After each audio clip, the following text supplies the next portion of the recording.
When people talk about gun disarming, we need to remember a lot of things. Sometimes when I teach gun disarming, I show a lot of gun disarming, and then the guy come and he stand like this, and I'm over here, and he says, "What you doing now?" Boom, boom.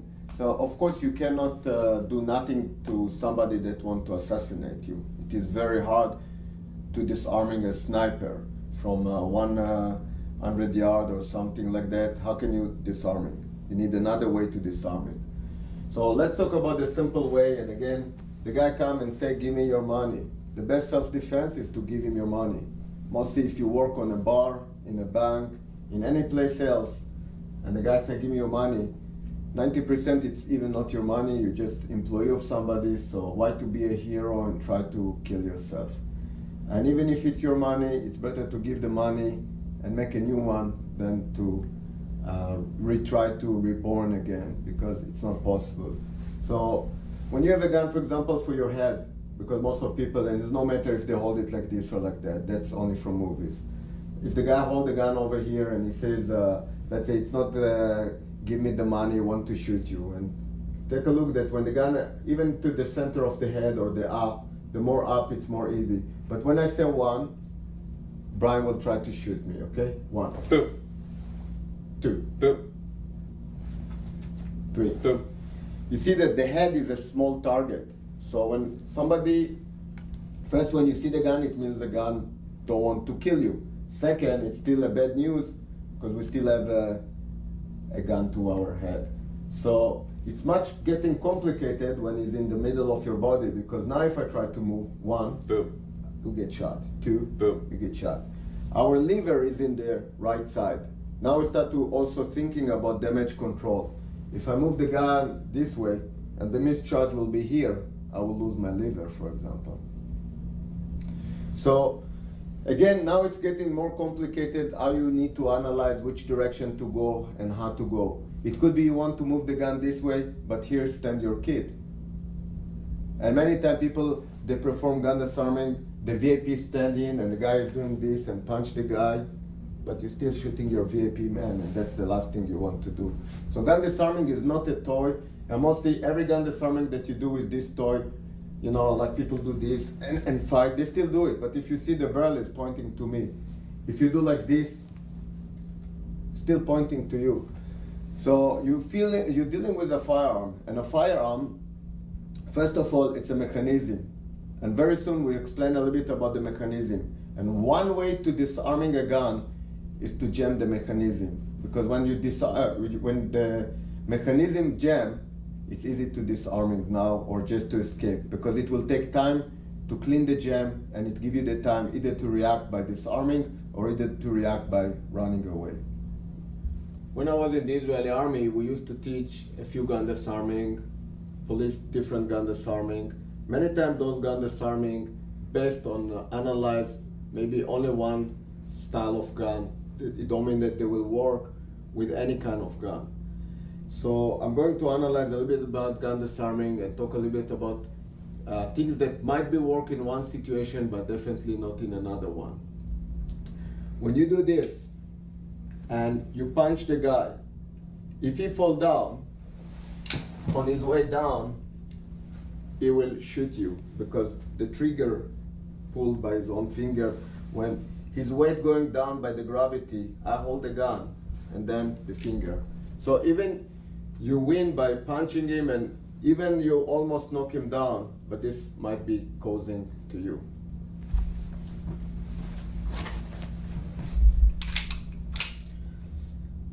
When, for example, I do this first move and I want to punch him, it could be that he immediately move it to his hip. And again, you find yourself over here. So even if I do it fast, it might still kill me. But by even punching him and he fall down, it might take your life. Definitely, if there is for example, a situation that we have something in between us, and I will try to do it, and I'll demo. This gun disarming looks good for movies, but it's getting worse when you are behind the desk or a buffer between me to him. Because when I do this and I try even to punch him and go back, I'm going to fight with him right now. When this point to your head or to your body, you're going to lose. Even if I'm going to pull the gun and he fight because he don't want it, we will find ourselves getting shot. Now, I don't say that it will not work in any scenario. Many times you could be lucky, but you could see that in those gun disarming, we get a problem. Instead of punching him too fast, when I'm over here, for example, and the gun is pointing to me, if you do this, for example, now, you see, even if you try to shoot, you see my finger block the hammer. So there's no way he will shoot. By putting my finger here, I block him. By do this, I will, for example, put the gun safety. So even if he want to shoot and I let him, he will get nothing. So just by doing this, now if you want to fight, you can fight and clean the magazine and give him back the gun. Okay? So this is making the whole gun disarming completely different. As you see, to do a properly gun disarming, you need to be immediately know which gun he has, the mechanism of the gun. And that's why it's not to train with a simple plastic gun. You need to train with a simulation gun like this one, that it's for training. That's why it's marked in red, but it's copy of a real gun and operate on the same. And this is the reason, again, like when I do this, for example, and again, see, I put first my finger, drop the magazine. Now, if there will be a discharge bullet because I didn't put the finger on time or something, it's go there, and he has nothing anymore ammo in this gun. So it means it's very safe for me from here and now to disarming. If, for example, we come to a fight, I can go and do this, and now you can try to shoot me as much as you want. But right now, I just use the mechanism of the gun, for example, for disarming, because I know the gun and immediately I can take it apart or take the mechanism apart or jam the gun. And many times when people show gun disarming, it's a very big risk to do it, because when you don't know to do it properly, and I guarantee that if you tell the guy that teaching you gun disarming, do malfunction number 1 cleaning, malfunction number 3, it's create a problem. That's why in Kapap we see it's again at the triangle structure. When you have to do gun disarming, will be one side, the other side will be gun retention. You have to assume that when you want to disarm it, you want to retain the gun. That's why they fight together. And at the end, you need to be able to know to operate the gun. And why? Because when I take the gun away from him, if at all, if I choose the way, it don't mean that I will do a fancy way like that. That was only to demo for you the mechanism of the gun. But if I do a gun disarming, it's mostly under a circumstance of a kidnap. Because I'm a mugging, I'll give you my money. But if you kidnap me, I will operate and I will take your gun away. And that way, it could be that you have 2 people or 3 people, and then you must be immediately know how to shoot. Now, it could be that you will come out and say, wow, this gun disarming is bad. And it's not, it's a great gun disarming. Depend on the situation. You have a toolbox, and in this toolbox, you might have a screwdriver, you might have a hammer, you might have a saw. If you use the wrong tool in the right and the wrong time, that's where you're doing the mistake. There's nothing mistake with the gun disarming. This gun disarming will work for you perfectly. If, for example, the guy sit and you sit and it's in a car, for example, and if I'm in a car and the guy put the gun, I said, don't shoot me. Move the gun over here, stick it to his body so it's jammed. And now if I punch him or smack him, can he pull back the gun? He can't, because now he's over here. So that's how you judge technique. If you try to teach people martial art by teaching them technique, their technique will all the time fail. If you teach them how to think, how to react by instinct, that's the way to teach martial art. That's why you'll see that Kapap, we teach a lot of drills, almost like, this is why I love Brazilian Jiu-Jitsu. Drills, rolling, sparring, analyzing, and explore. And then you find out that it worked for you perfectly in one situation and completely wrong to another situation. And unfortunately, today people too fast to teach things that it's too fast for them to teach because they never analyze it enough to get into this teaching. We start to talk about gun disarming and when you want to perform it, and one of the situations you will have to perform it and when you are an hostage. and most of hostage, your hand will be locked. So that's why when you build up technique for gun disarming, you must also see that, for example, if those techniques will work in different situations, and you have to transfer it. So for example, if I want now to do this and punch the guy, can I do it? It will be safe for me to fight with him right now. But if I do it like that, and I grab, see my fingers, trap him here, and now let's say that even if and I still don't do the technique properly, like kicking him here, headbutt him, rip the gun, and I can immediately move, fix, and shoot. So that's how you start to create gun disarming, with analyzing what you need, what's the situation, and how to do it. Okay, let's go back to the gun disarming. Body language. If you look at me and you put a gun for me and I stand like that, what did it say to you? It's like an attitude. If I'm like that, I'm scared. I cooperate. So the body language must not be like, what's that? Just a gun. It's a danger tool. That's why from here. Now if the gun go up, you have to slowly bring your hand up, like don't shoot me. And now if the gun go down, oh please don't shoot me. You know? So your hand should be near to the gun. If my hands are here, when the gun is here, look how long it will take me to get something if it's up. This is why when the gun is up or down, my hands need to be near to the gun as much as I can. The next thing, you have again like to, let's say that the gun is low, and when you think I'm moving, you say boom, okay? So I want immediately, you see, to put my finger in. If this is an outside hammer, like in the Beretta, to put my finger here. If there is no, the hammer is inside, it will still work. You will not jam the gun by this way, but there's another way to do it. But from here, I put the L. If you see the L shape, I put one here, and the second end come over here. So the first thing I want to do, I want to shoot my body, and if you see, pull him to take him out of balance. That's the first move I want to do it. And again, before you pull the trigger, ready? So,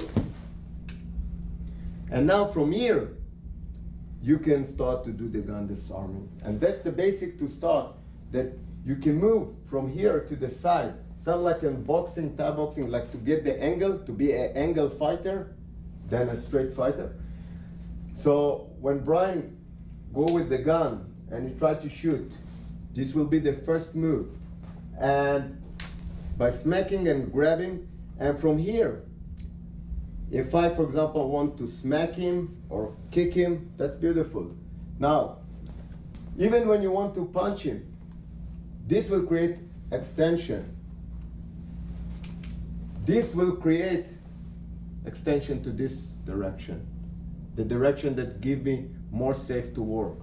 That's why if you want to smack him, you don't want to smack the head as you want to smack him here and then headbutt him. Because the gun come here, he's going down, then you headbutt him. And from here, when you headbutt him, you're already coming and bring the gun to him and take him all the way down, or either take just the gun, or we will show another ways of control from here. The next situation, again, the guy put you on your knees.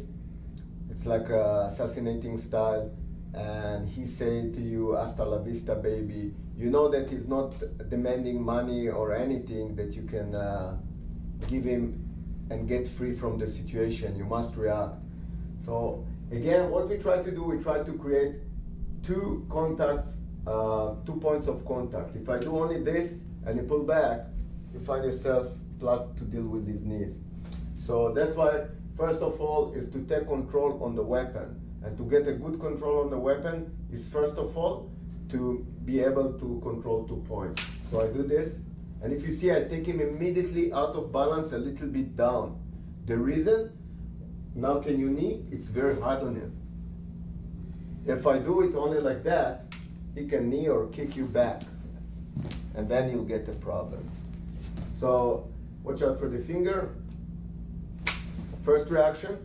Second, I pull him with me, and when he comes to the ground, I kick his face or his neck in this way. Very bad, I do it slowly. I need Brian more. Pop the gun away from him, create the distance, and now I can go and play with the gun. And the reason, let's go it very slow. Put the finger in and look what happened. When I'm over here, first is this. Can you see? It'll give me the gun just by this gun. You feel? Mm-hmm. Okay. So if you see, when I get to the gun disarming, my first approach is here. So I get already finger lock over here. So when I'm over here, don't shoot me. I just tap, almost like that on the gun. Jam the gun over here. I have lock here, and I'll have a lock on the finger. You feel it? Yep. So now I can rotate the gun to his face. I can pull him to me and give him a straight kick when I do it. And shoot. If the gun didn't jam. If it jammed, I have to take my time, clean the jam, put back, load, and shoot. And if you see, I don't need even to look to him, because I just do a point shooting to him. Is this a good way? No. Because basically I don't want to stay on the ground. So when the guy come over here, put your finger in please, slowly. You want to do this, take him out, pull him down, knee his face, kick him. And now I'm over here to shoot. Or if I have a malfunction, look how long it will take him to get up, come back to me when I already have the time to operate the gun, clean the malfunction, and shoot him, or if I have another enemy in the situation. When the guy, for example, hold the gun for you in the back, first thing you have to do is to look, because it could be his finger and the gun returned back. So I can see it. And that's when you have to judge your student all the time, put the finger and put the gun back. And now I say, put it back the gun. Okay? So many times people are not aware that they really have a gun. My first thing is to look. Something touch your back, you don't immediately think it's a gun. It could be an umbrella. So when I'm over here, I look. I try also to see what gun he has. There will be different way, maybe for revolver to deal with than with a slide gun. That's why the first thing I look. Now, let's say that now I'm looking for the timing. It's not like we're standing here, you ready? I'm going to disarming you. We wait. Maybe he tell me let's move to the other room because I'm a hostage. Maybe try to walk me somewhere. So I have all the time in the world to wait to what we call a timing. And many times you'll see when people rotate, they rotate this direction. And mostly they try to elbow because it looks very good. And the main problem, look what happened. You come immediately also to his punch, to his strong side. I will try to prevent this gun disarming mostly because I immediately, when I turn here, even when you're surprised and whatever, some people have a good reflex and you might find yourself in a problem. I don't mean that in several situations, I will not do gun disarming like that. You come here, please. It depends on the situation. I just talk about this gun disarming, what's the problematic, and we try to improve it. So from this gun disarming, many times you'll see that people go to the elbow when they do it. And the problem is that many times I took a few elbows in my face and you don't knock down so fast. People that fight don't knock out from one elbow. You need to be very lucky punch for that. What happens now is, do you see, you can move the wrist. You don't have any control on the gun when we fight. Even when you do this, if you push me now with his other hand and pull the gun, pull and push, you'll stay without the gun. So even if you do it in a nice way and he do the same thing to retain the gun, but you see what happened? You might find yourself. So to do this way, or any way with a weapon, you must make sure that you have control. And now if I want like second point, second point, second point, second point, second point. That's how you start again to judge. Do we have the second point or do we have only one point when we do the gun disarming? Remember also I told you about the lever. When I rotate here, if there will be a discharge, it's go to my lever. Because we talk still about damage control. If I go here, I will be hurt, but I will be hurt on this side mostly. That's why when I rotate to his outside, I will not have to deal with this hand. Also, all I need to do is to salute, and I trap the hand. So it's very easy, mostly when you have more than one gun disarming, to do this and here. If I want to take him down, it's no matter how, it's no matter if now I go like elbow down, elbow up, I will be immediately disarming him any direction that I want to have the gun. And that's why if I have a chance to rotate to this side, I will prefer this side. It's much more difficult for him to retain the gun and better control for me for anything that I will improvise later on. And if you see, that's not a gun disarming, I just improvise about him because he's a tall guy, I'm smaller, that technique worked for me. If it was different, I would not recommend you to try to get under me to find a different one. But many times when you're a small guy, you can rotate. The problem is that big frame has a lot of power. Small frame like me don't. We need to use a lot of technique, body move. And that's why I will go to the outside. I don't need to deal with this hand. And I have a lot of things that I can go from the outside as a gun disarming later. As you remember, we have 3 dimensions. We talk a little bit about the front, a little bit about the back. Let's a little bit see the side. Before we go to the side, I want to show you very old gun disarming that was used in some counter-terror units in Israel many years ago. And again, that gun disarming is problematic. We'll talk a little bit about the problems with this gun disarming. But again, what we can study from it. The way is not to come and bash this gun disarming is bad. Is okay, what's wrong with this gun disarming, and let's evolve it. Kapap is a developed or progressive system. The main idea why we analyze system is we don't want to study it because. We want to really find the reason why, and if there is a better way to do it, we upgrade and upgrade and upgrade. I don't want to do gun disarming because somebody did it in 1960 or 1940. If I can find and analyze and find a better way. There was an old way to do. When you think I'm moving, you say boom. That's the old way to do gun disarming. It's a risk. I'll do it slow. I don't recommend you to do it unless you have to. Like the guy say, hasta la vista. It's good in a few situations, and if you do it properly, you have to do it with a body move so you don't get shot. But if the guy holds tight to the gun and you do it, you might stuck and you cannot do it. And if you see, I put the 2 points very fast. And my problem is either the gun stay in his hand or either the gun drop on the floor. And if he's stronger than you, you have not to fight for the gun, which you don't want. You want the gun in your hand. Gun disarming should be like a magic. Now I'm the boss. If you don't do it as a magician and very quick, the gun is here, I don't care how strong you are. That's stronger than any man. And that's why when you move the bad exercise to a gun disarming from the side, and when I used to be in the police academy, we used to teach it this way. Here, and from here we came with this finger and get in here. And the main problem with this gun disarming, it's not good. We will talk later. But the Israeli Police Academy, we used to teach it. Why? They have a lot of politics. I don't get into politics. I talk and analyze technique, and I don't care if the best Israeli commando do it or the worst unit in the world. I talk only about the technique, what's wrong with them, and analyze and upgrade.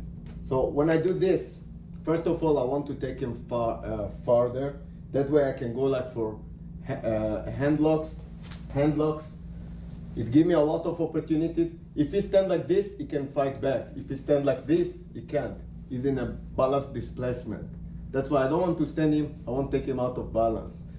So the next move when he's out of balance is just like the same thing. To put, this is the first point, to put the second point in a very quick way, and you have the gun in your hand. Once it's in your hand, you return it back that way, not this way, that way. So if you try to pull it from you, you have to take it with him. And then I can fight with him, clean him, when we talk about gun retention. And that's a proper way. Also, remember that every gun has injection window, that when you shoot from here, it's okay. But when you're lefty, you're just jamming your gun on your shirt. Because the injection shell, when it's come and hit your shell, it's stuck here, and it will jam your gun. So if you do it this way, it's much more safe than to do it this way, from the jamming point, plus from the retain of the gun. So the way that I use is almost the same like I did this way, but this time, and it's work also if you in airplane or you sit here and the guy walk in the alley or in a bus, just like that. And the gun is over here. What I do, I smack the ulnar nerve. If you see, it's not like this, it's like this. I give an angle like this. Remember the triangles? So this time it's this way. And I take this and I smack the, so you see like my angle for him is like a triangle. And that's why from here, I'll smack the ulnar nerve, that you can feel it if you push something here, you will feel the ulnar nerve. I smack also the tendon because I do it very quick. You see, I smack the tendon. And on the same time, I immediately create the second point and take it out. If you do it rude, your hand will be numb a little bit. And mostly, I'll not do it so soft, and immediately to create the distance to take the gun away. That's, for example, for gun disarming from the side. We talk about problems. When you do it from here, and I have only one finger, I have only one finger to fight with him. And I'll explain it in a next demo. Remember I told you this is 1, this is 2, and this is wrong. How many fingers you see here? You see only my thumb. Let's say that now when I fight with him, there was a mischarge. He shoot, so the shell jump out. I didn't jam it. The shell can jump out from the window because I hold the barrel. Because for example, with this gun, the P92 Beretta, I hold the barrel. I don't hold the chamber window. So what happened is, like when I'm over here, there was a discharge, the gun load and you bullet, we're still under the fight. It's not mean that only you can fight him or take the gun. When you do this, you smack my face, smack. And now what you face? A gun that can be shoot. Or under the struggle now, he can back the gun and shoot, and you got a bullet to your body. Let's do it differently. This time, Brian moved my hand and he come first like this way. So like, if we fight, my first gun retention, I'm not talking about smack, my first gun retention is to put my 2 points on the gun, because he have already 2 points, but his point is weak. So immediately I do this. You will lose. But if he comes this way, first, you remember, he can jam the hammer, see? So that's why first move is almost the last move, because if you jam the hammer, now it's much more safe for you to disarm it than like this way. That how can he jam my hammer now? Now if I power, what happens if I'm a small frame? If I'm like my wife, how can my wife can fight with one finger? But when it's here, push back when I do it, push to my body, he will win. Of course we can add all of those nonsense, but and we will in under the fight. But stop making it like a movie and everything is like, that will not save your life. That's a choreographic and nothing more. If you want really to judge yourself, if you have to fight. I can tell Brian to try to shoot me at any time, and I will disarming him and show you that he can fight as much as he wants for the gun, and the gun will be in my hand. So I have a gun in my front, and I have a gun in my side. And right now, just as I analyze, of course there could be both here. It could be also that one will held with the left and one with the right. And we have all of those games with light, without lights. After I've been pepper spray, I have to feel it, and just by lighting my eyes, and then to perform the gun disarming under hard circumstance. Right now we just start to analyze how to teach gun disarming slowly, not to go to the advanced level. So the next move, I have two guns pointing to me, one to my side up, one to my front down. And the first thing I have to do, I will have to lock it one end a little bit up, one end like, and please don't shoot me, please don't shoot me. And the next way, I have to react like 10 times before they will react, like 1. And if you see, if there will be a discharge, it will go to their body. So right now you can see that I don't need to use sights. I use a point shooting again. And that's why it's very important when you study gun defense to use point shooting. That's the best system for close distance, like 21 feet. Over 21 feet, yes, put your sights. Before 21 feet, if you put sights, mostly you get into a problem, mostly if it's a knife. And later on we will talk about the Tuller rule or the 21 feet rule. So, for example, I did it 1 and you try to say boom when I move. Good. So this is 2 and now 3.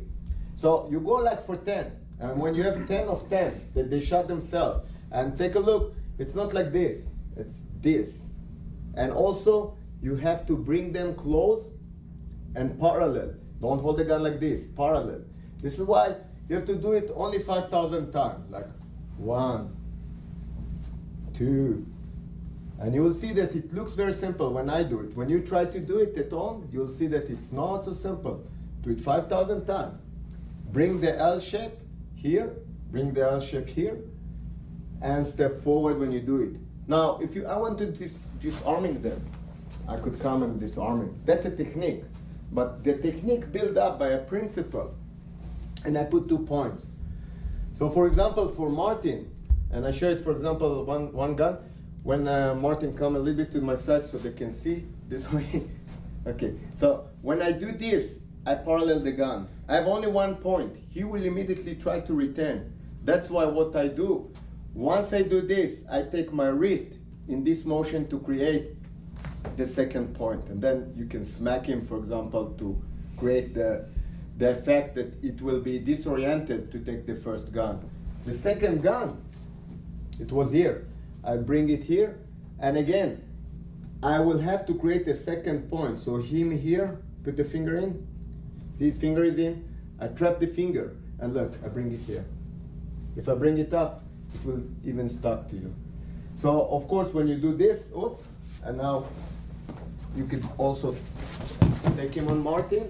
So I shield both of my enemy in one place, so I can deal with both of enemies. This is example for gun disarming simple drill. It's still not a technique. Another drill, I have a gun here and I have a gun in my bag. So I will do, please don't shoot me. I verify that both of them have a gun. I cooperate. Wait for my timing. When you think I'm moving, you say boom. Good. You see how I took one gun? Can be here. That's the biggest problem, my back. Come in here, take him here, and have the gun. That's still not a technique. I just improvised to show you a basic drill and try to put the 2 guns. And now you do this drill 5,000 times. Better if you do 10,000, but 5,000 is the minimum. Like 2 points of contact are minimum. 1, 2, 3. Once you start to do it, to do not show anybody reaction. Like you have to be like, when you think I'm moving, you say boom. Okay, 1, 2. See, out. Lock. Lock.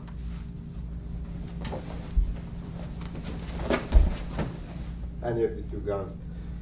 And that's basic idea to start to disarming guns. 2 guns, 3 guns, 1 gun here, 1 gun here. Then you go for shotguns. And remember, many people talk about line of fire. There's no line of fire. There's a field of fire. When I move gun here, I'm not on the wrist, but my kid or my VIP protection friend, wife, they stand here. If it's your boss in work, it's okay. You can put the field of fire for him. But normally, we want to keep the safe for our family. When I do this, it's create a problem. But I know only this gun disarming now. That's wrong. This is why you have to be able to disarm in any direction to any direction. Because if I have a problem to transition the field of fire from here to here, it creates a problem. When I transition the gun down, if there will be a discharge, because this is a mat, the bullet will stay down. But if you're in a wood house, mostly in California it's a wood house for example, and the bullet might go down to my kid's bedroom, don't do it, take it up. So if it go out to the air, it's much better.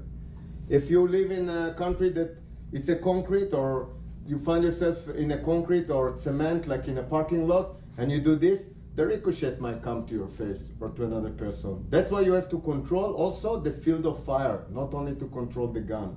It's like you want to control the head of the snake, and the poison, the bullet, will not go out. One of the main features of weapon retention, Kapap uses a lot of research during the process of finding the best system or finding the most appropriate system for the common person on the street. We did a lot of research, and one of the manual books that we came up with was in the state of New York. It's a very simple retention system that is used in the police academies. A lot of police academies now start to develop their own curriculum. And we found this specific manual book very beneficial for our purpose because it's a very simple, straightforward manual book. And from this manual book, we took the system that is called SPEC, and I will go in to demo what is the SPEC.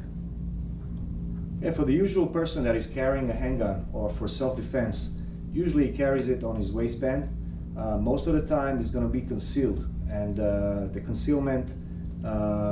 Everybody has his own preference for concealment and carry options. I'm going to talk about the most common carry condition when the gun is exposed. Basically, it's more for police officers and security guards which are carrying the handgun. Most of the cases that you will see problems with the handguns is the cases that the person that is carrying the handgun is got shot by his own handgun. And this is why we need to also evaluate a lot of principles which start even with the dress code. Dress code can be very problematic if you don't know how to start to begin with to plan where you put your tools around you. One of the main tools of security personnel or police officers is the handgun. And when the handgun is being carried away in a unsecured holster or unappropriate way, it can be used against you. And therefore, we want to start with the feature of dress code. When I start talking about the dress code, I'm talking about a proper carry condition. And for this case, we're going to do a demo with the most common holster, which is an exposed holster or a pancake holster, which has another feature that locks over the hammer. This feature here is a thumb brake safety, which beyond the carrying or holding the handgun itself has another strap which can be which will secure the handgun inside the holster.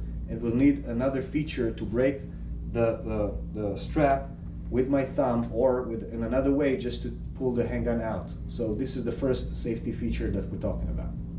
Okay, after we spoke about the first safety feature, which is the level of security on that holster, we're going to go for the actual retention or the actual system of retention that we call SPEC. SPEC stands for S for secure, P for position, E for effect release, and C for create distance. When we're talking about the secure, the S that stands for secure in SPEC, we're going to talk about the approach of how a person needs to eventually, how you first of all engage, or what is your first action when things go south. Most of the problem starts when somebody's carrying his handgun and the perpetrator or the opponent or the whatever you want to call it, or the criminal wants to use your own handgun and to take it away from you. So the first action will be securing your handgun inside the holster. So this is the S. I will ask Brian to reach for my handgun and just touch it. Now, immediately as a police officer or a person that carries a handgun, my first action is to have 2 points of contact, securing my handgun and preventing from Brian to pull this handgun out. Brian's action will be to try to take the handgun out. In order to do that, he'll need to pull the handgun out in an elevation type of movement. My movement will be to counter that and secure it, and to start to push my handgun back in the holster. So this is the secure point. And if we will turn so the camera will see the exact angle, we'll stand here, and any type of approach from Brian to my holster, my first reaction will be 2 hands on a handgun and securing the handgun inside the holster. Now, even if Brian had the opportunity to reach and start to put the hand over the handgun, again, I'm touching my handgun over this and I'm pushing it towards my inside my holster. We spoke about the S, which is the secure. Now I'm going to talk about the P. The P is the position. The position here is very crucial to the entire technique itself, or the entire system, because this will create the next ground for the next effect.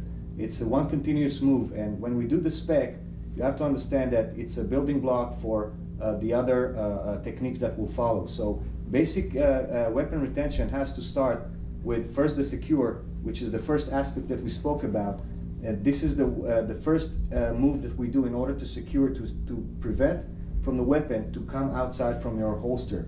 When it's coming outside from your holster, it's a different ballgame. Now, you're fighting in order to keep that weapon inside the holster.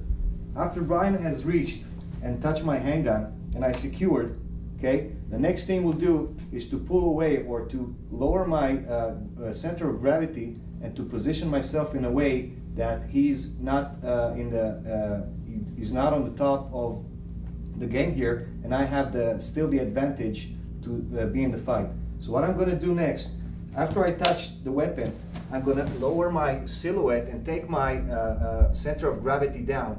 This will prevent from Brian again to be in the fight. Okay, after we spoke about secure and position, next effect will be to effect the release. Effect release, that means that I need to create another point in order to break the release from Brian's hold and from my holster or my handgun. And I will do that after I did the secure, the position, and now will come the blow that will take the hand and will separate it from up to down in a one continuous move. After we spoke about the effect release, and now that release is broken, we need to create as much distance as we can, because we cannot stay in the fight zone when Brian is too close to me, because now I know his intention is to take my handgun or to fight for my handgun, and now I'm compromising my own security or my own safety if I'm losing my handgun to the perpetrator. So after I finish the cycle of effecting the release, and I have Brian in this position, okay, I broke the release, okay, and now I'm doing everything that I can in order to create a distance. From here, I control the subject much better in order to give him any order to continue or to stop. And from this point on, verbally I command him to stop, and therefore we go for the escalation of force. Okay, let's go back into weapons, into some arm techniques. One of the basic, most fundamental weapons out there is a knife. It's everywhere in the world. They used it ever since man was out there. A cutting tool. Makes a lot of damage. I think it's by a lot of martial artists is very underestimated, and I think that's the most dangerous tool, especially in close quarters. In a range like this, if I had to get in a life-threatening conflict with somebody, I would rather have my knife than a gun. Can do much more damage. There's not knives out there today, serrated, blade, all types of mean-looking blades are tactically designed to hurt and maim and stuff like that. A lot of good companies out there. Knife is just a vicious tool in the right hands. Even in unskilled hands, it's still vicious and dangerous, because it doesn't take much to do this or do this, and it's still going to do damage. Although you train all your life, but in a skillful hand, it's going to be very, very devastating. Okay, so let's review real quick the angles of attack that you've probably seen in the previous episode, they're probably going to be familiar with either Kapap DVDs or some other Filipino martial arts that we go by. We integrated only the best parts of Filipino martial arts that is relevant to us from different styles. Kali Arnis, a lot of it was influenced from CSSD Honor Arnis. Let's go quick through the angles, and then we're gonna go over some principles. Okay, so let's just start by angles of attack. I'm standing here, knife outside. Remember, knife versus knife. Always you want to have the knife outside. Think of kind of like a fencing match. Okay, you don't want to have your hand outside if you're fighting another guy that's got a blade in his hand, because everything outside is going to be a target and will get cut. Okay, so you're closed behind the knife. You're closing. You're not opening. Let me just go through real quick the angles of attack. We can see from here. I got the 1 coming from upper diagonal to bottom, 2 backhand upper diagonal to bottom. We got 3 horizontal slash.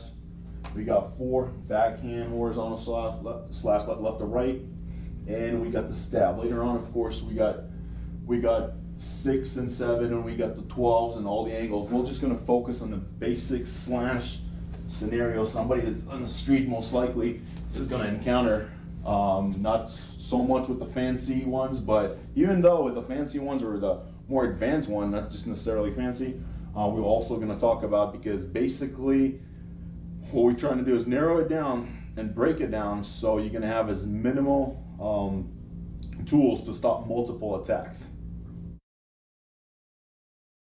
Okay, let's go back, talk about some techniques and wrong techniques, pretty much most commonly used mistakes and techniques you've probably seen in many other Israeli martial arts you might be familiar with.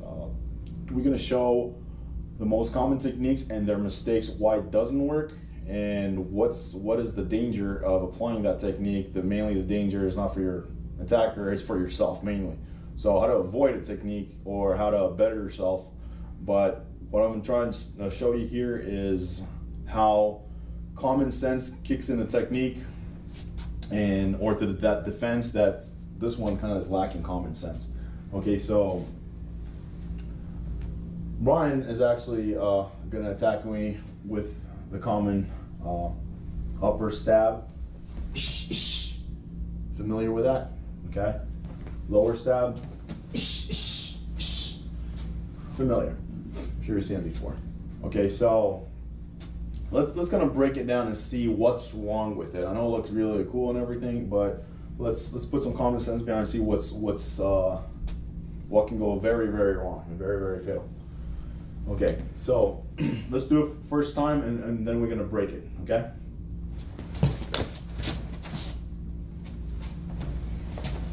Brian thinks that he's got a longer reach, he can rely on that. Yeah, maybe if we're in a boxing match, this jab is probably definitely gonna reach me before I'm gonna reach him, okay? But it's not a boxing match. And I got this. It's a 4-inch blade, trainer blade, but in real life it's gonna cut like butter. Okay, strip all the way to the bones. You can go see more proof DVDs, you can see how much damage it does to soft tissue if you don't take my word for it. But the minute, let's break it down, I'll sit in a little slower motion. The minute he did that, look where my knife is. Even if he didn't do anything, don't forget I still got this hand up. I'm not gonna just attack him like this, okay? This is not some choreography of a movie. I'm gonna have both my hands up, we're still in a fight. Even if I don't know what I'm doing. From here, boom. I might just slide down along his hand. I'm not even planning on doing that. Okay, slide down his hand line and reach all the way to his rib cage, or here, even worse, the artery goes in the armpit. Now, let's say I got a little bit of skill or a little bit know what I'm doing here. The minute he does that, okay, I'm planning on doing that. Get that hand here, get out of the way, stab from here, slash the belly, stab from above, get him in a tight clinch or spin. And it's all over from here.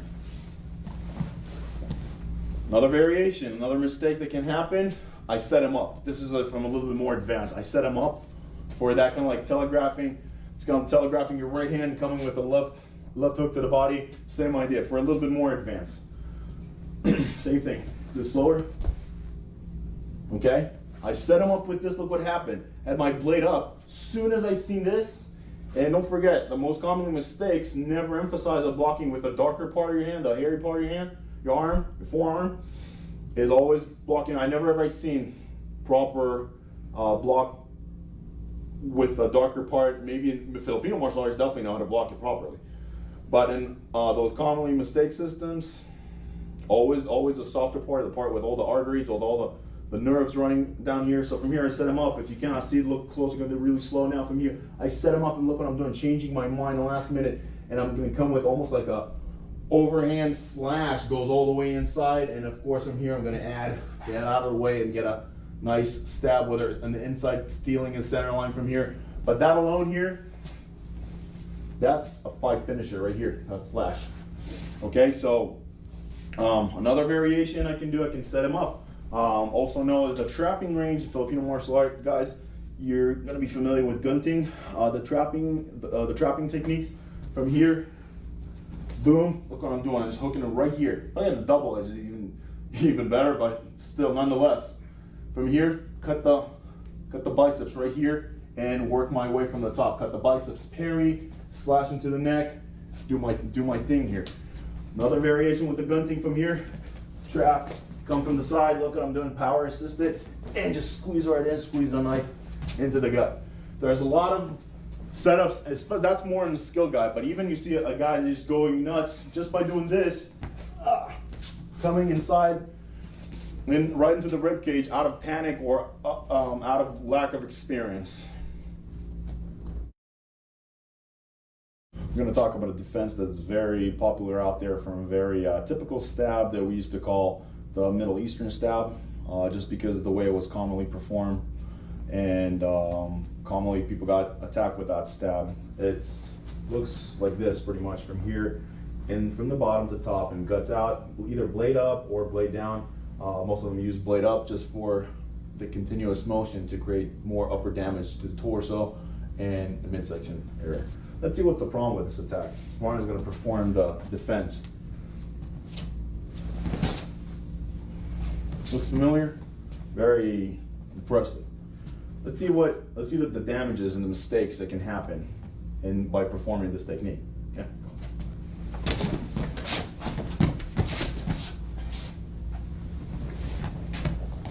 Let's break it down a little bit. From here, I come, whether my blade is currently going to be down. I'm going to show you why. From here, again, you see how I deflect that? I got my hand up, move maybe a little bit of a head motion from here. Like I said, if you get punched in the head, most likely what's going to happen, he's going to break his knuckles. I didn't see too many people go down with a head punch.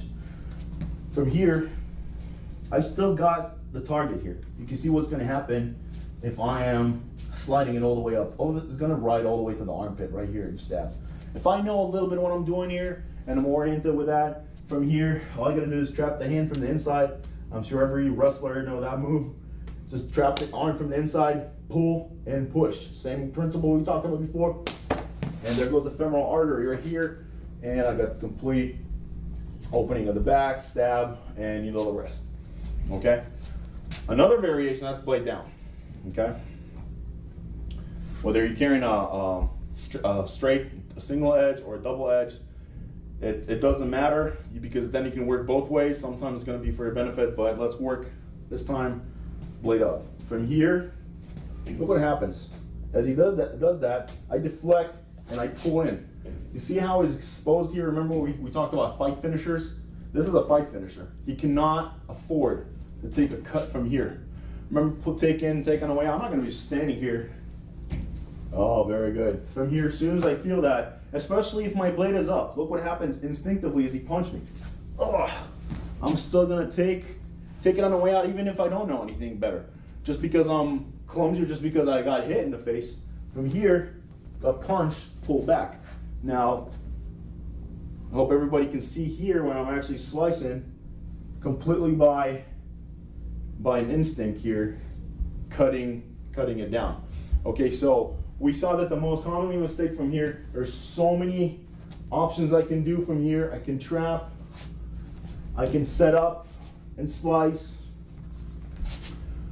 I can trap, come from above, come from under, there's a lot of options. Same here for the bottom ones. I can come here, I can trap, I can slice, and I can keep on going. Okay, that's going to create a lot of problems.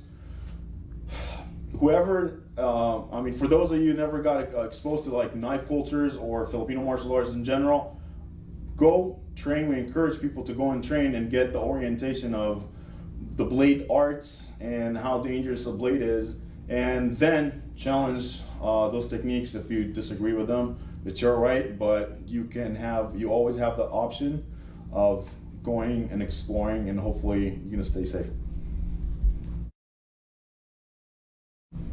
Okay, just to kind of sum up the knife, this edge weapon techniques here in the little segment. I'm just going to show you different variations of knife that are now is commonly out there. Knife that has been out there ever since the 10th century, but never exposed to the West till previous years. I'm talking about the karambit. It's a cold steel karambit. Another thing that we can also talk about this knife, and it's one of my favorite. One of the reasons it's really very difficult to disarm. You can see I got a ring here, so even for a forward grip, I mean, or for a reverse grip,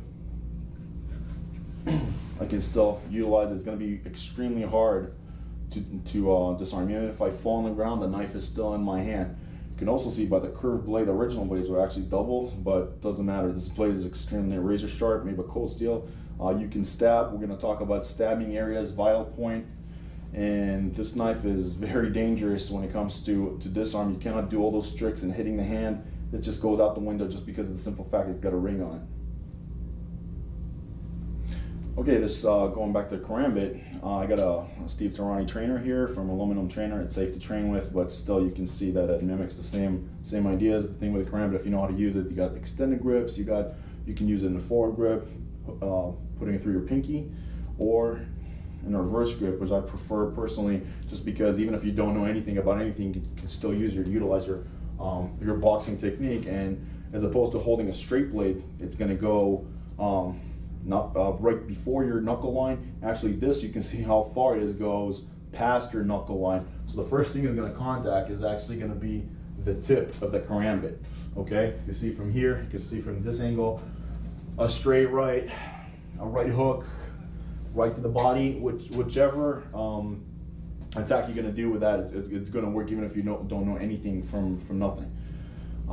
If you're a little bit skilled, you can actually use it to slash from here and twirl around and come back and rip. So 1, 2, and rip, get inside and out. Karambit is very good as a trapping point. You can trap the arm, work your triangles from here, 1, 2, 3. You can work the same thing on the rib cage from here, disengage. You can work the same from the groin, all those body triangles that we worked on. Remember when we talked about working angles?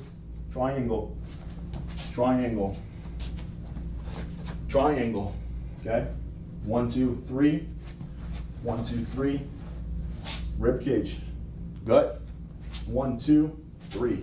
Triangles of the body, vital point. Target those on one lethal point. For example, I got an attacker. From here, I can deflect it and go straight to the joint, immobilizing the joint. He's still gonna live. I'm gonna target joints, not arteries or anything. Of course, you always have the risk of puncturing by mistakes, but from here, it's like getting shot tactically. You shoot the hip. There's a very common point in shooting to disable the guy from walking. Same idea from here. You can come, I deflect from here, boom, punch it, and I just walk away, run away, go to the police, post-conflict, the whole thing. Very good trapping tool. As far as disarming, very, very hard. Very nice, very effective as for trapping. He has, grab my shirt, I can always trap from here, go down the hand, lay down. It's very lethal, yet non-lethal. It depends on your variation and your skill level. Plus, don't forget that little ring here. You can always boom right inside, like kind of like a knuckle duster, brass knuckle variation of it. Okay, so you got an impact tool here. Even if you hit that here in the chest cavity, it's gonna hurt. Mouth. Even if that is not a double edge, the karambit, the live karambit I showed before, you can always smack with it as an impact tool. Smack it and go back to your defense position, just to show you a different variation, a different tool, give you a different mindset, different respect for the blade that is going to be very, very hard to disarm. You don't think it's you think it's impossible. that anything like this can reach you, I think you got another thing coming. So keep that in mind. There's different blades, different systems. We still stick to the basic principles we saw here, just something to think about. Hello, my name is Guru Roger Agbulos. I am a student, original student of the late Punong Guru Edgar Solite of Lameco Eskrima International, Filipino Combative Arts. And I'm here to share with you some common principles of Filipino martial arts as it is with Kapap. So this is my version. All right, at this point, we're gonna reintroduce again the angles of attack, and that's gonna be 7 strikes, 7 angles, and that is 1, 2, 3, 4, 5, 6, 7. This is actually targeting the left temple. If it is extreme close quarter, it is the left temple, and that's the strike number 1. Angle number 2 is on the elbow, the right elbow of the opponent. That's angle number 3 is on the left elbow of the opponent, and angle number 4 is on the right temple. Angle number 5 is a thrust. Angle number 6 is another thrust, which is the solar plexus, and 7 is the thrust on the heart.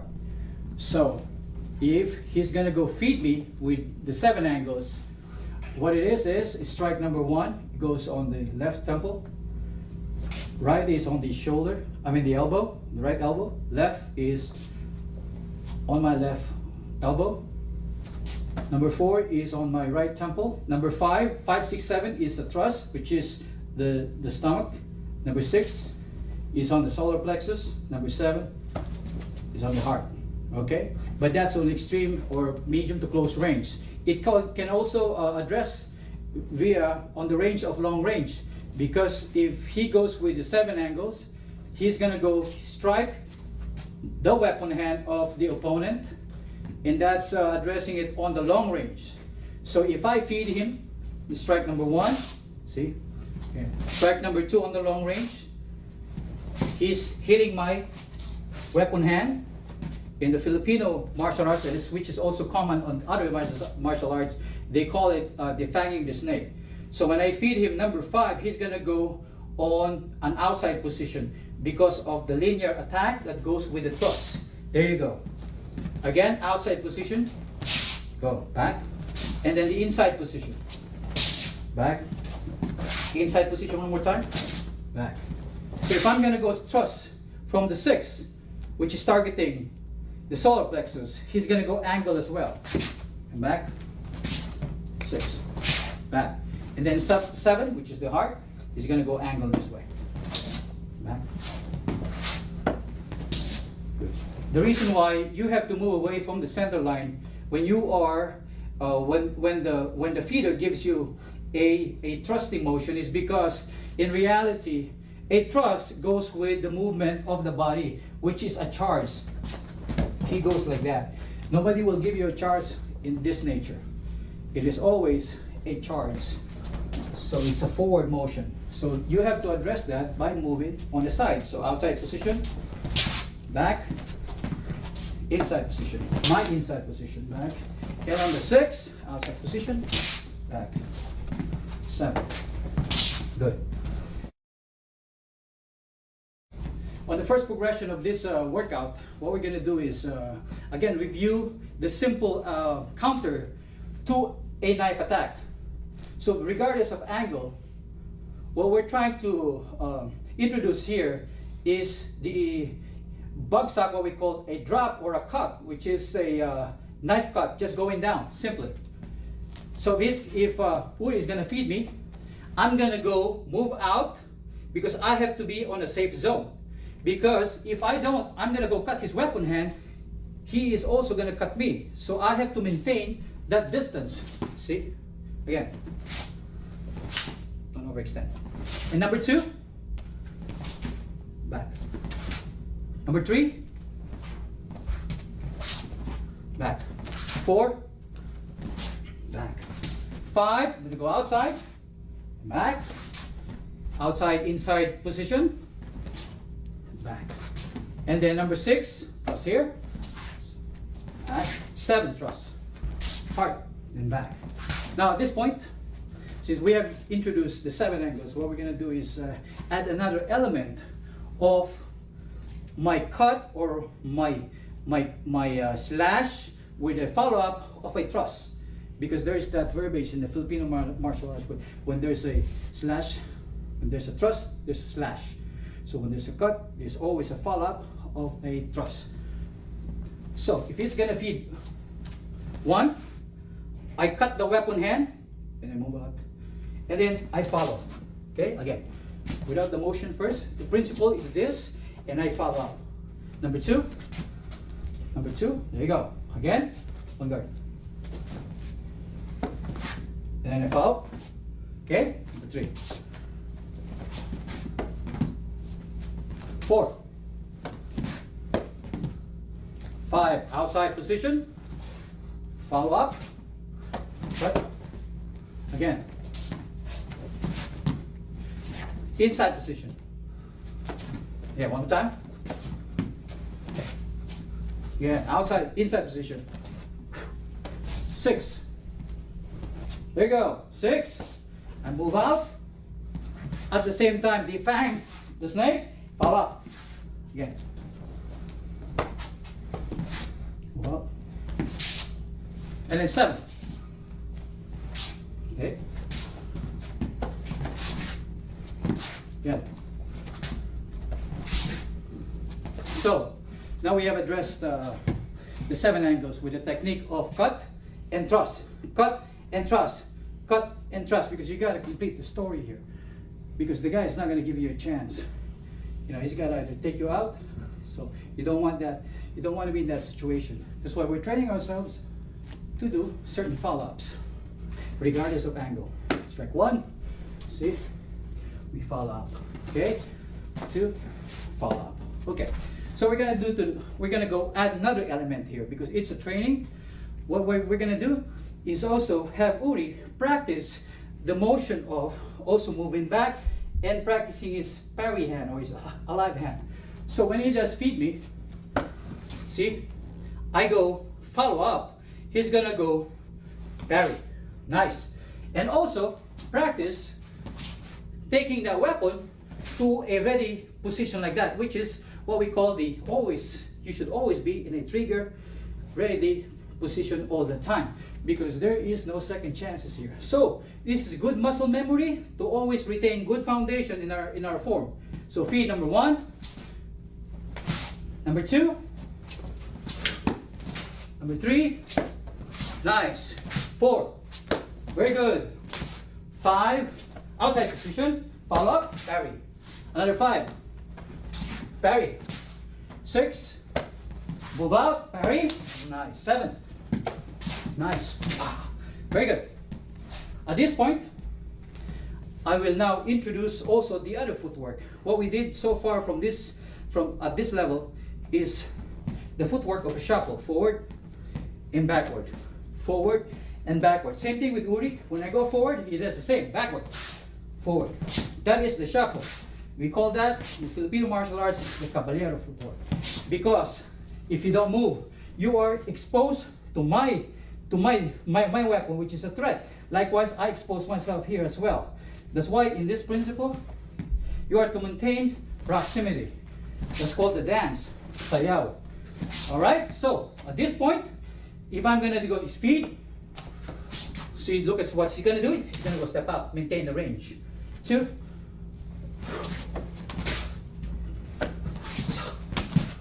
4. I'm gonna do a little bit of half beat.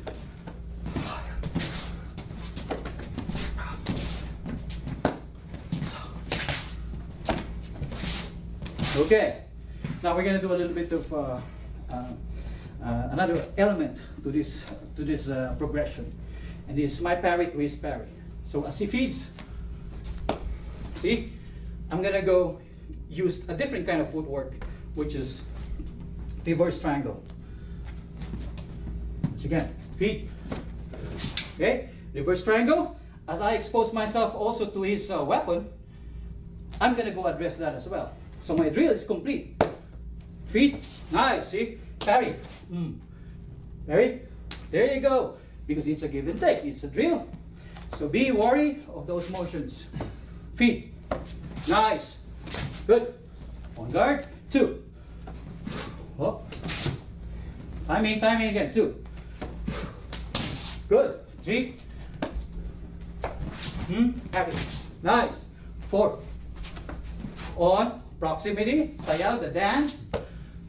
And then reverse footwork. As I parry. And he parries as well. 5. Outside position. Cut. I parry.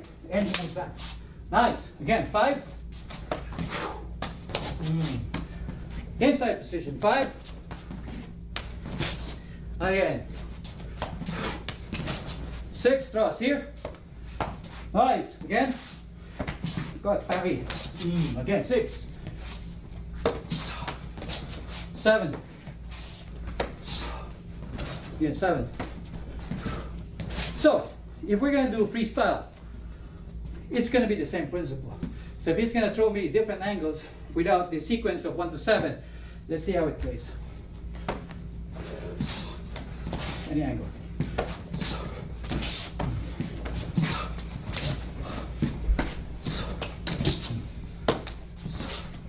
Nice. Okay, at this stage, what we're going to go introduce the progression we call cruzada, which is, they call it also gunting. It is like a simultaneous movement of a parry hand with a slash or a cut as well. So either from open position to close position, or vice versa, from close position to open position, depending on the angle. So if Uri is going to feed me 1 to 5 without the footwork movement, if it's feed me 1, the cruzada or the cross or the gunting will be shown as this. That is the cruzada. This is a good technique because it shows the economy of motion. It's at the same time a parry, at the same time there is the cut.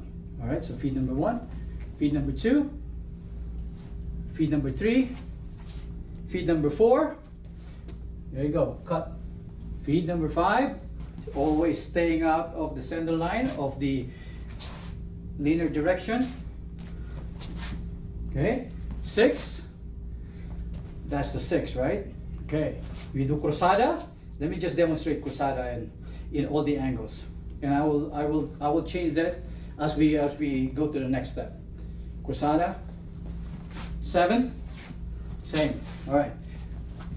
At this point, I'm gonna explain to you that there are weaknesses of certain techniques. Like for instance, strike number 4. With a cruzada, you are forcing cruzada here, but it's no longer efficient because the weapon is close to your face. So if you do this, you're going to be too late for an execution of the cruzada. So therefore, in this angle, it is a very weak technique. Because also, if he's going to do that in real time, good. I can't do that.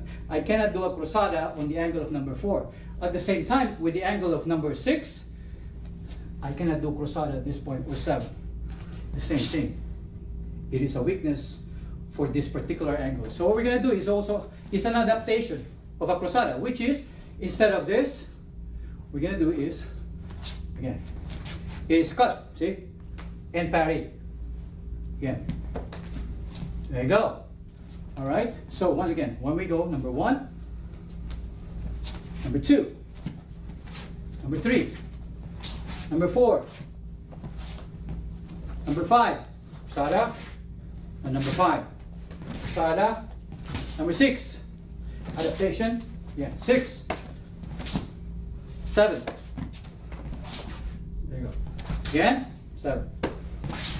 Okay, so going back to the give and take drills, or what we've taken so far from the first progression to the second progression, we will use the footwork now in this drill. So he feeds, and I'm going to go reverse triangle as I parry, and he steps back too. There you go, again, once again. On guard. Number 2. Number 2. Number 3. Again, number 3. Number 4. Again, number 4.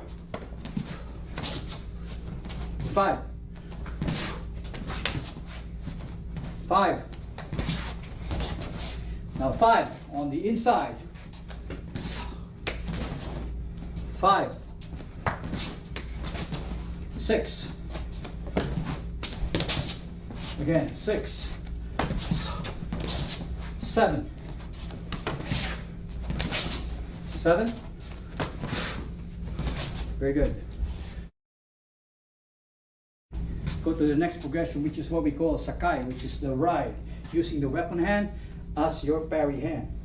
So if he's going to feed me strike number 1, right, this angle, I'm going to go do a Sakai or a parry ride counter. That is the way to go. And you deflect. Okay? So again. Okay, strike number 2. Okay, just the foundation. We'll establish the foundation of the Sakai. Strike number 3.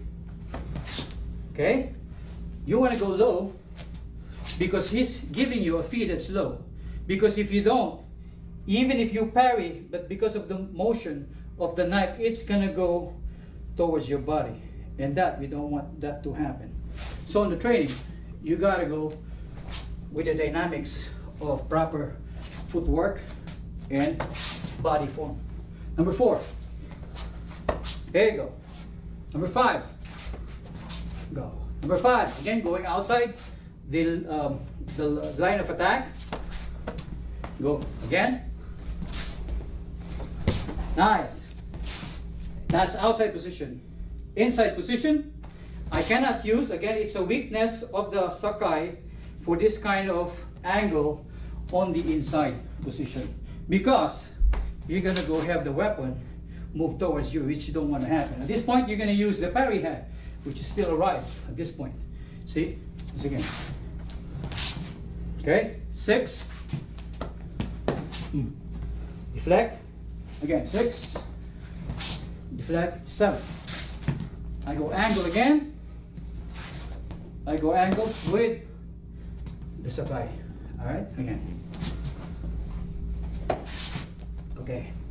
Now, what we're going to do now is putting some dynamics into this progression. So with the Sakai, strike number 1. When you do this, you got to close the gap. Alright, and make sure you follow up and check the elbow. Because if not, he's going to go follow up and do a counter on you, and that's what we don't want to happen. Okay, so when he does feed number 1, check elbow, I close the gap, lock. See, this is my follow up. Again, lock, follow up from a different angle.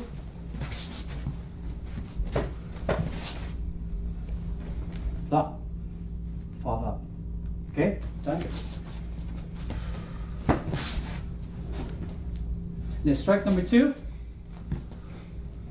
stay low, and then go follow up with the parry hand, with the alive hand, here, okay? Here. And then strike number 3, which is a low line, you gotta stay low as well, here, and then follow up here, lock, okay? So again. 4. Follow up, okay? Your 5. Check here. Here. If he moves back, he wants to move back his weapon hand. If he does, go ahead. I follow with it, okay? So that's why there's the sensitivity that goes with this extreme close quarter, medium to close quarter. All right, you don't even have to see that because you feel that energy. Number 6. Okay. Again, 6. This time. 7.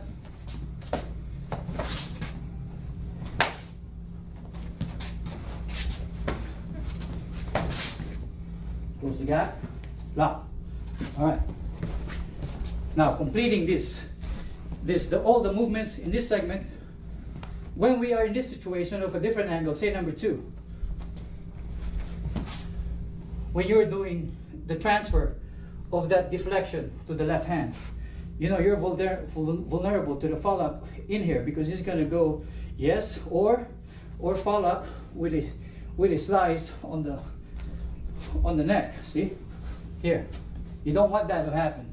What we're gonna do is that when we are in this position, on all the angles on this side, when we are, this is the position that we want to be careful about, we'll do a second step, which is going back to number 1, which is the same as this. Here.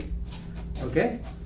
So, completing the angles, all the follow-ups from 1 to 7, it'll appear this way. Up. Number 2. Stay low. 3. 4. 5. Number 5. 6.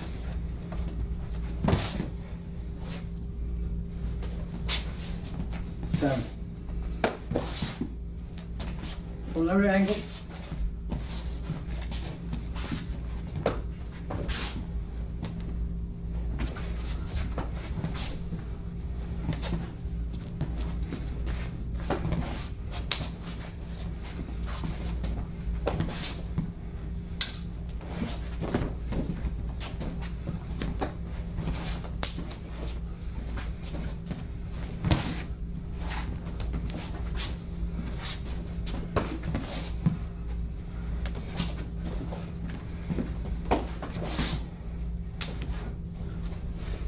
At this point, when it's extreme close quarter, you can use all the other elements of the follow-up, which is close quarter here and this one. Okay, 2. See, step.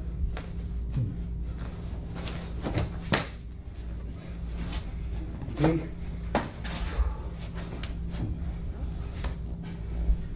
4. And that becomes freestyle. Okay? So that ends our progression for our Sakai.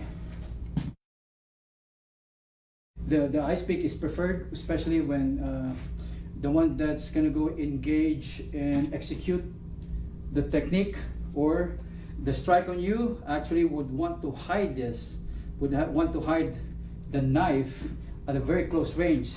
Usually that's going to be a ice pick position, but that's also one of the simplest to actually do a technique on, because ice pick position, the delivery of the ice pick position, he has to lift his weapon hand, so which is easy on the block.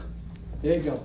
What we're gonna do here is on the drill is that when he steps, I do the sayaw or the dance. You know, I keep the range. There you go. That's the drill.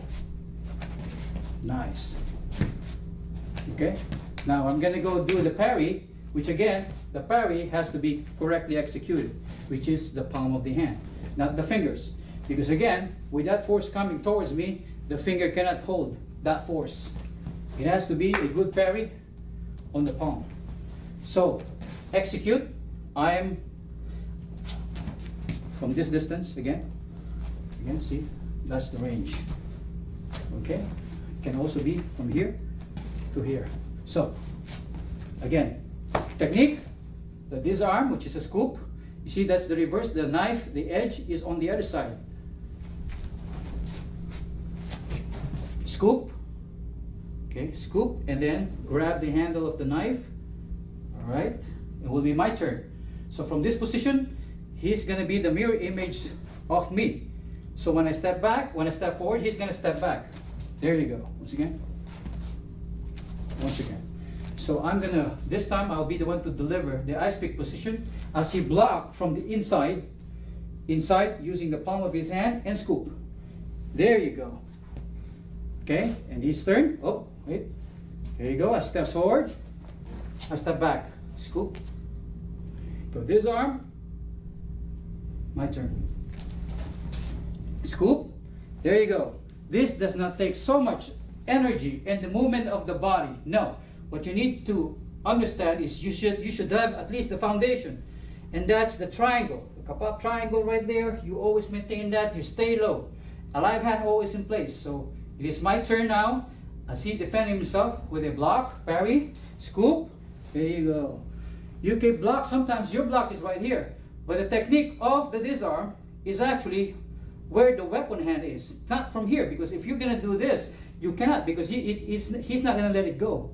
And there's no technique. It's very hard. You're going to go struggle. So the way to go about this is when you block, even from low here, you go address that, going up, and then go scoop, scoop. See? The more he holds the weapon, the more tight he is, the more painful it is on the disarm. See? It's very easy to execute. Relax. Again, it's a drill. My turn. Get back. Nice. Very good. Nice. Again, this is taken from Lameco drills of knife fighting. Now, we're going to use practical application of this technique. So from this position, right here. So as he steps forward, application here, scoop, here, right here. Okay? And then disarm. Scoop, and then go inside. Nice. Here. Just. I'm going to show you from my side, okay?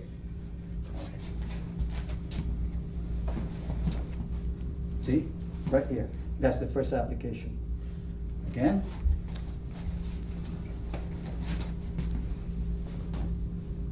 Okay? Now in reality, the moment you touch this, he's going to be on a defensive position. He's not going to allow me. He's either going to grab my hand, move it towards him, and I'm going to be in trouble because he's going to execute a lock. So what I'm going to do here is when he executes a ice position, an ice pick position on me, I got to go and intercept to penetrate his wall of defense. I got to either I hit this one or I hit this before I can do this. Execute. Okay? So again. So for training, just hit the shoulder and do a follow-up here. Okay? Here. Now, that is from the high line. If we're going to go do a follow-up, or here, on a low line, you cannot do this on the high line because that is not economic on your movement. That's not efficient. So what we're going to do is adapt a movement which will address the low line.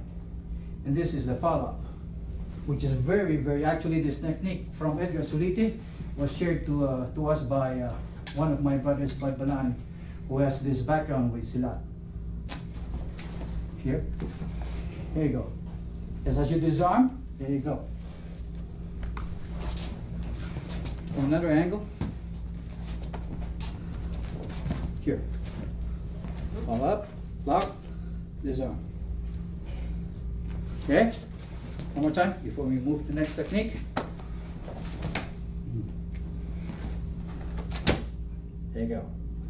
All right? The other angle is addressing that on the backhand.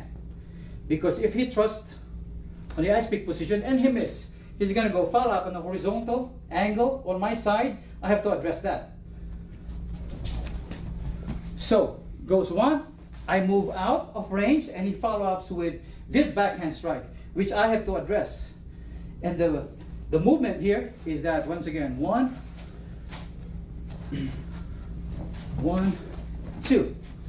I hit his knee, okay? And then do the follow-up, right?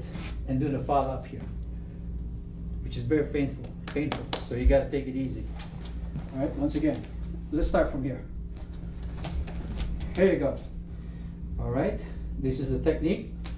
Hit, and then do this position right here.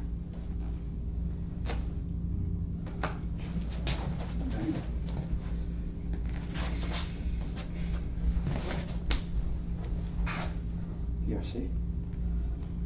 Step on his right foot so he can't move. Lock. Strike his neck. As you go this, as you move your hips, it's going to be painful.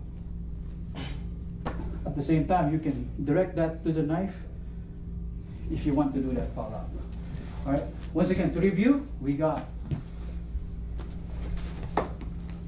1, 2,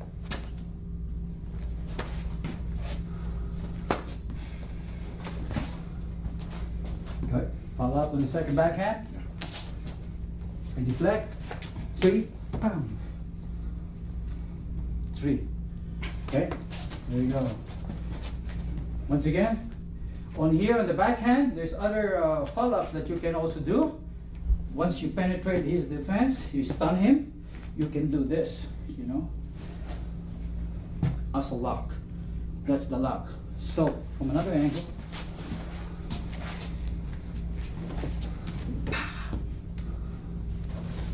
this is a choke. As you lock his weapon hand with your left, and you follow up with this. See? Tap on. All right. Another technique from this angle is here. Stun here, and this is the control right here. You able to do that? It's very hard for the others, but this is a technique. Here, this is arrest and control. There you go. Who's your daddy?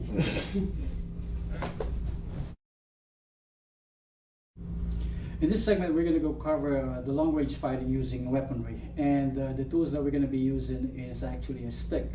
The stick, it could be a real stick or it could be a padded stick, but we have to put emphasis on this instrument being a representative of a real weapon. So if it's a real weapon, you cannot hold the stick, or you cannot use, if it's a blade, you cannot hold the stick because it's going to cut your hands. So we have to apply certain disciplines in how we work out. So it is respecting the weapon. Even if it's padded, you don't want to be careless in the movement, because that if we put that in our muscle memory, that's going to be a very, very bad habit in the movement of self-defense. So once again, this is only a representation of the real tools out there that can happen in the street. So this is a padded stick that we're going to work on. Some of the tools that we can see outside, it's on the real streets, is like a machete like this. So this is very, very dangerous. We use this sometimes in our training, but we make sure that it's a training blade, so it's dulled. But once again, we use padded sticks in our workout, and we will address that in our workout today.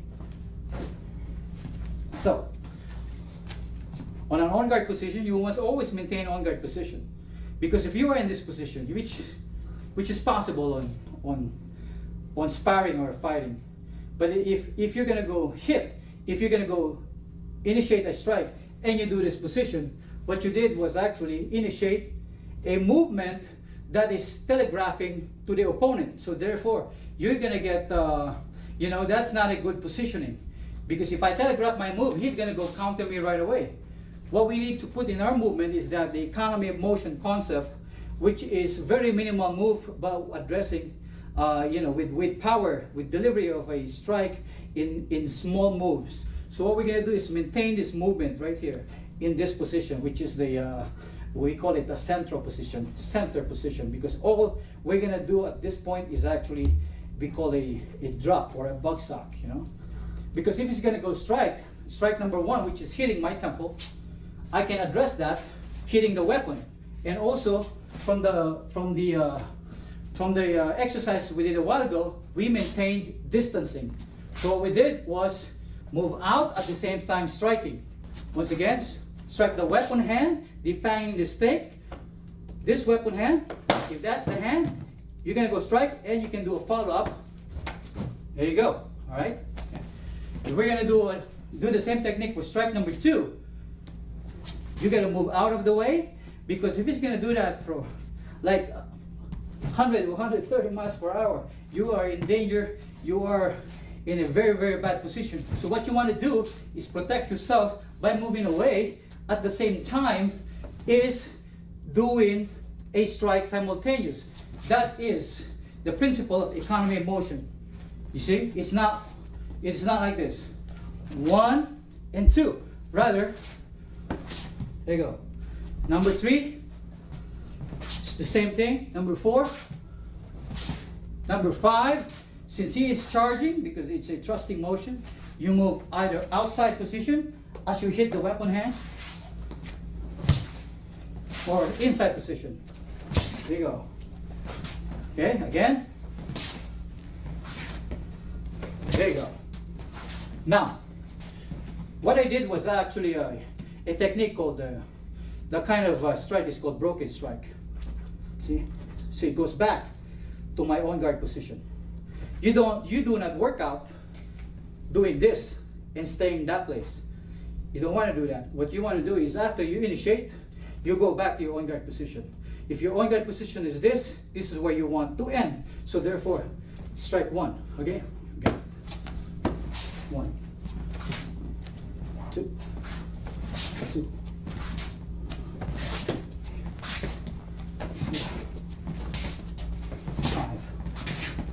5. Now this is just a target because you can do a follow-up again. Strike number 1. Here again. You can angle. Here. All right. 1, 2. Okay. Okay. Here. All right. But simply attacking defying the snake first is what we want to address to add up to your skill. We can also, from the broken strike, you can do a flow. So as you strike 1, see, and your cue here is as he motioned for a strike. He lifts up, that's when you strike. You strike his hand. One more time. Okay, 2, 3, 4, 5, 5. Okay, very good. So if he's gonna go feed and doing some exchange, a variation of a broken and a flow, this is how he's gonna go. 2.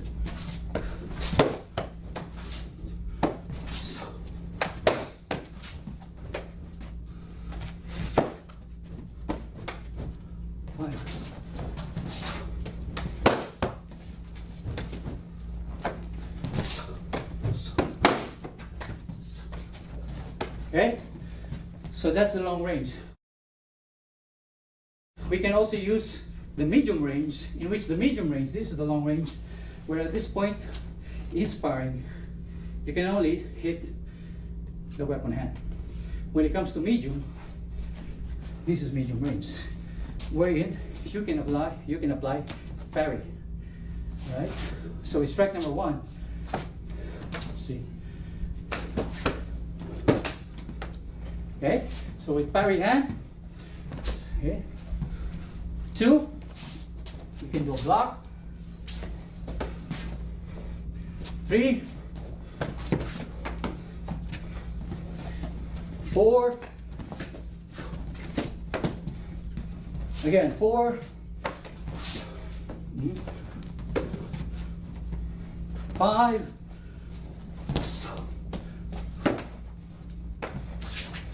5. Okay, the important idea here is when you work up is that you're 5 and you're gonna go deflect. If it's a machete, you're gonna make sure you're out of the range because he's gonna cut your leg. All right, again 5. See here.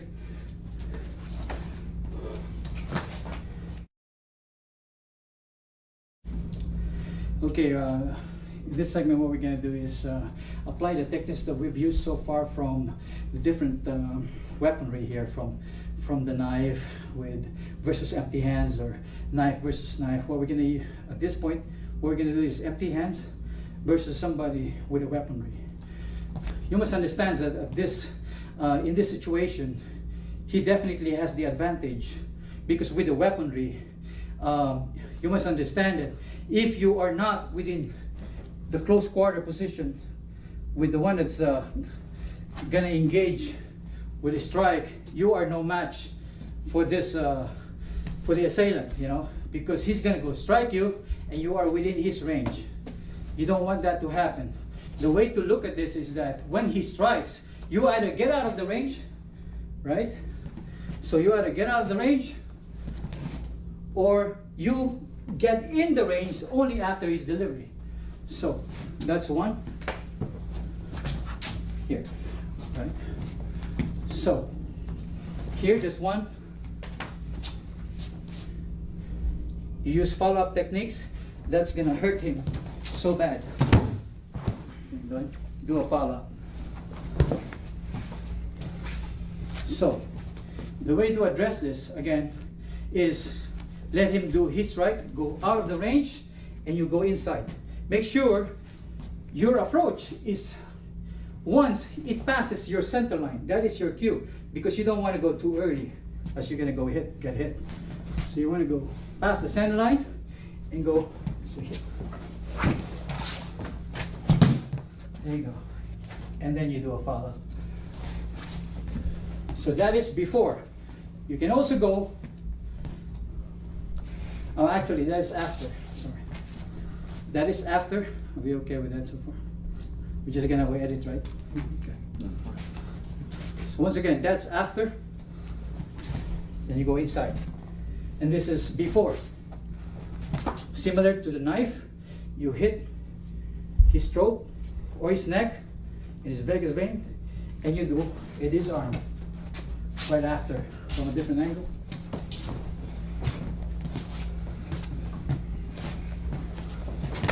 You go inside, right, as you disarm. Okay? Or you can also go inside. We can use the same principle from the knife. Here you go.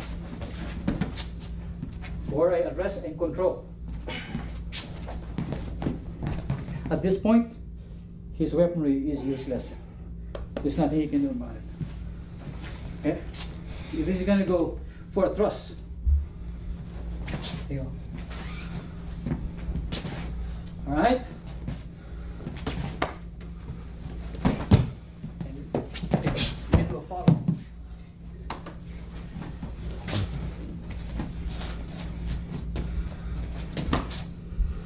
You can also disarm, you know? Okay? In this position right here, yeah, backhand. Okay, do the same. Yeah. Okay.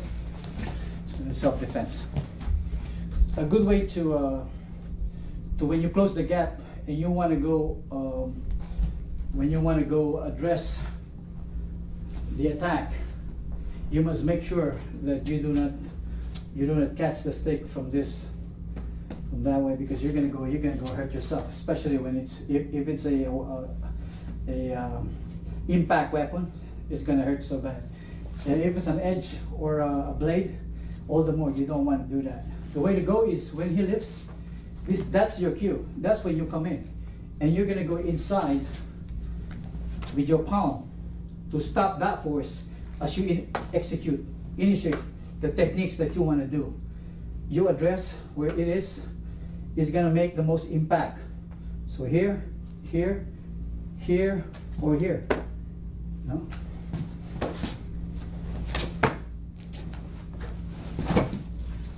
As you do with this arm.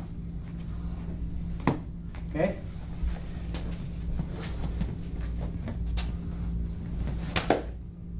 Okay? Follow up. That's a good follow up. So if it's in this position, you don't want to catch the weapon here, right? But you don't want to do this. It's going to hurt so bad, it might end up being broken. So what you're going to do is intercept. As he lifts it, that's when you go inside. There you go. So do a follow up, and there you go.